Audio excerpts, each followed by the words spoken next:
সম্প্রতি ইনকিলাব মঞ্চের মুখপাত্র শরীফ ওসমান হাদিকে গত 22 ডিসেম্বর তারিখে গুলি করাকে কেন্দ্র করে বিজিবি কর্তৃক সীমান্ত দায়িত্বপূর্ণ এলাকায় বিশেষ টহল, চেকপোস্ট স্থাপন এবং গোয়েন্দা নজরদারি বৃদ্ধি করা হয়।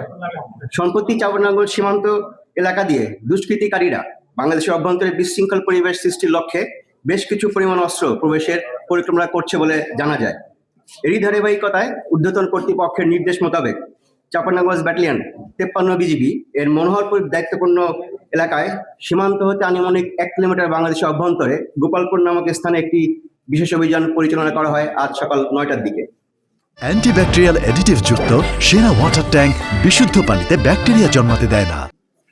অভিযান পরিচালনাকালীন সময়ে দুজন মোটরসাইকেল আরোহীকে দূর থেকে থামতে সংকেত দেওয়া হলেও মোটরসাইকেল আরোহীরা দ্রুততার সাথে বাঁক পরিবর্তন করে স্থান ত্যাগ করে এবং এই সময় তাদের মোটরসাইকেল থেকে একটি ব্যাগ পড়ে যায়।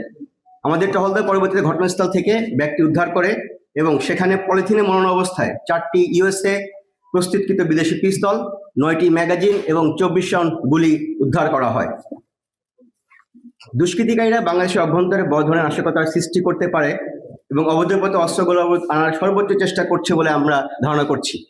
বিজিবি সবসময় তৎপর রয়েছে এবং আমাদের সকল সদস্য পেশাদারিত্বের সাথে দায়িত্ব পালনে সংকল্পবদ্ধ। অস্ত্রগোলাবর চলাচলের প্রতিরোধ ও দুষ্কৃতিকারীদের অনুপ্রবেশ ঠেকাতে বিজিবি সীমান্ত এলাকায় সার্বক্ষণিক নজরদারি এবং টহল কার্যক্রম জোরদার করেছে এবং জোরদার চলমান রয়েছে।